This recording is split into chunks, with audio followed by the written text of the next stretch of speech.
ناظرین، یہ مجسمہ اسپین کے شہر میڈرڈ کے عجائب گھر میں ہے، جس کو یہودی، عیسائی اور مسلمان کے مجسمے سے جانا جاتا ہے۔ ایک یہودی سیاح نے عجائب گھر کی انتظامیہ سے اس مجسمے کے لیے شکایت کی۔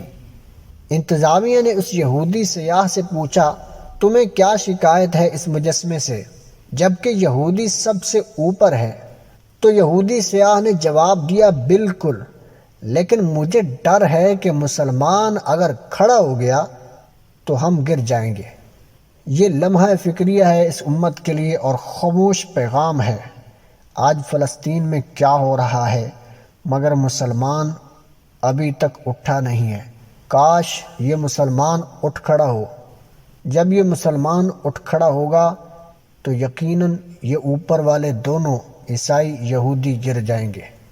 آپ اس بارے میں کیا سوچتے ہیں؟ کمنٹ سیکشن میں اپنی رائے سے ہمیں ضرور آگاہ کیجیے گا۔